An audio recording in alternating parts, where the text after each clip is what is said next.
We're going to conclude today's Mastering Xert lesson by bringing everything together, and hopefully you'll see how interconnected these concepts are. So far we've talked about breakthroughs and we've talked about your Mpa, and those are important because they're used to determine your fitness signature. And in turn, your fitness signature is used to calculate your real-time Mpa and determine when future breakthroughs occur. Something that we say at Xert, and something that we genuinely mean, is that you are more than your FTP. And for us, this isn't simply some marketing gimmick, but it's something that we mean. We know that you're more than your FTP because we measure more than your FTP.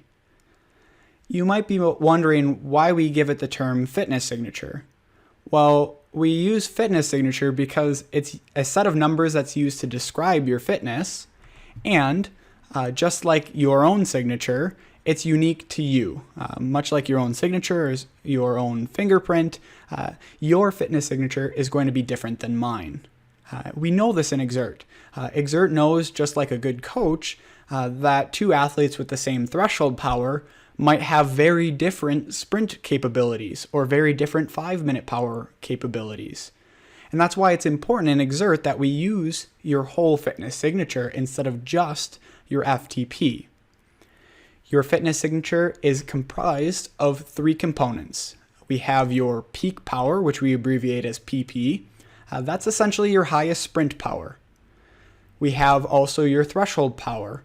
This is analogous to FTP, and in fact, if you're using another training system with Xert, we recommend setting your FTP value equal to your threshold power value from Xert. And lastly, we have your high intensity energy, which we abbreviate as HIE. HIE represents a capacity to perform work above threshold, but a simpler way to think about it is perhaps your 5-minute power. That would be a good proxy measure for HIE. I want to be nerdy for just a little bit because I think it might help some of you visualize these signature parameters. What I've got displayed on the page here, I'm just going to grab myself a laser pointer, but what I have displayed on the page is what we call a power duration curve. So on the vertical axis, we are looking at power in watts, and on the horizontal axis, we're looking at time, specifically in seconds here.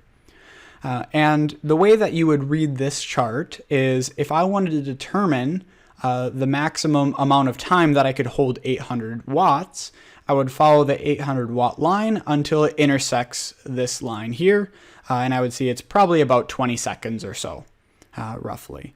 And you could also read this the other way. If I wanted to determine what my best 10-second power is, I follow 10 seconds up until it intersects the line, and I see it's just below 1000 watts. So that's kind of how you would read this power duration curve. But how do we know what this green line is? Well, Xert calculates that for you based on your fitness signature parameters.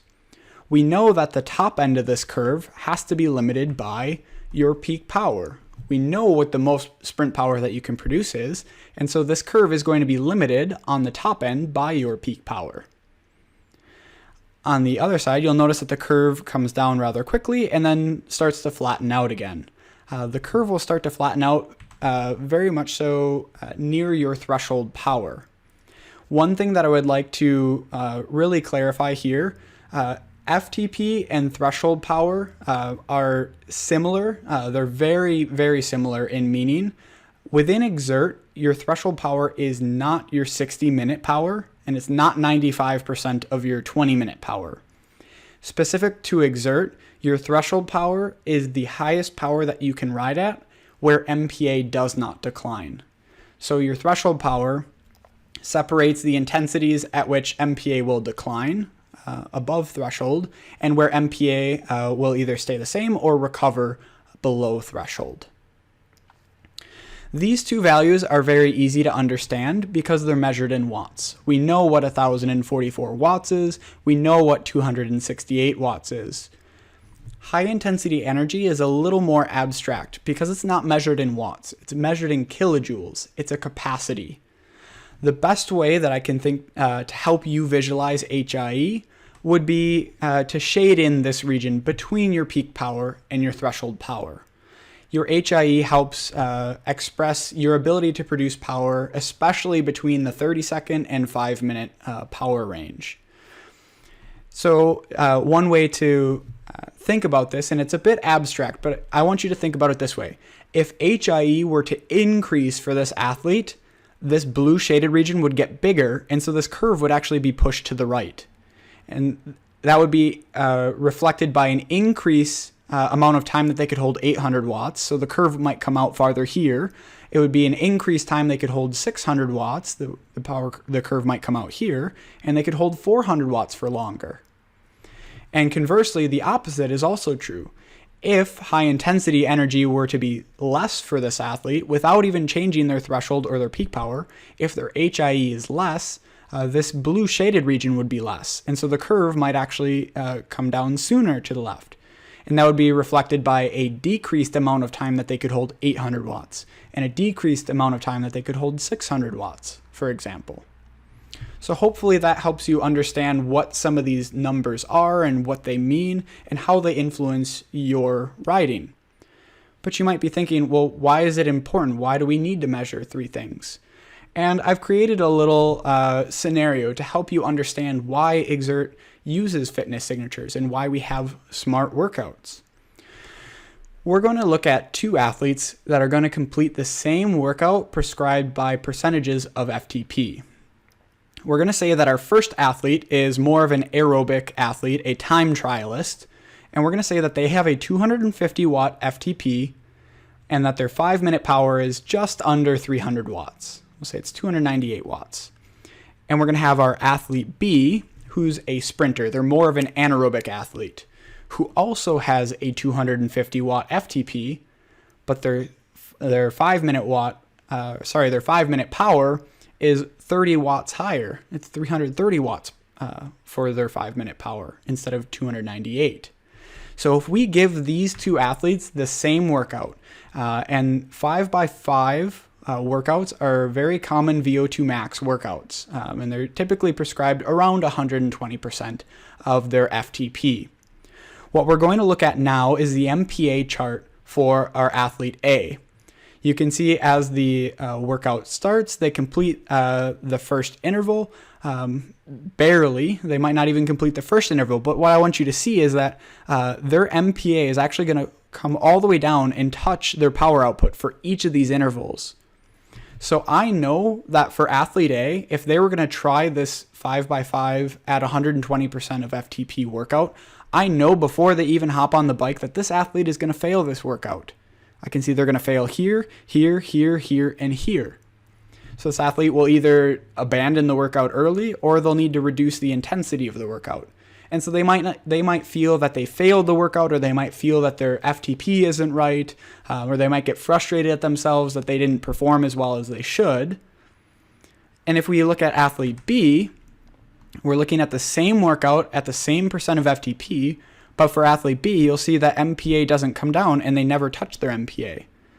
And so although this is still a difficult workout for athlete B, they're going to complete it without failing. So athlete A would fail the workout and athlete B would be able to complete it. But it has nothing to do with the ability of the athletes. It has entirely to do with using percent of FTP to measure these 5-minute intervals, or to prescribe intervals for 5 minutes. And that's because these two athletes, the percent of their FTP doesn't scale well, because we have one that's very aerobic and one that's very anaerobic. And so what does Xert do about this? Well, we have smart workouts. And so we're going to take the same two athletes. Athlete A, our aerobic athlete, who's a time trialist, same thing, 250 watt FTP, 298 watt 5-minute power. And our athlete B, our sprinter, same FTP, 330 watt 5-minute power. But now instead of prescribing them a workout 5x5 minutes at 120% of their threshold, we're going to give them a smart workout. So we're going to do smart intervals, 5x5 minutes at their 8 mean maximal power. So this 8 MMP means that each athlete is going to do 5 minutes at their unique 8-minute power. So if we look at the Mpa charts for these two athletes, you'll see athlete A is going to complete this workout. They're not going to fail it, and that these intervals, each of these 5-minute intervals, is going to be completed at about 112% of their threshold. If we compare this to athlete B, we'll see the same thing. They're going to be able to complete the workout without failing, but for this athlete, their 8-minute power happens to be about 120% of their threshold power. And so both of these athletes can now complete the same SMART workout and have the same, roughly the same training benefit and the same outcome. So both athletes will feel very similar in terms of how difficult the workout feels and how much training benefit they get out of this workout. And that's because Xert is scaling the workout specifically to them and to their fitness signature, not just to their FTP. Hopefully this helps you understand more about why it's important to use fitness signatures and not just your FTP. And hopefully you can start to appreciate that Xert is doing this for you for all the workouts that you do. And it's able to adjust on the fly. Many of our SMART workouts actually will adjust in intensity as you do the workout. So hopefully you find this as cool as I do, because I find this amazing.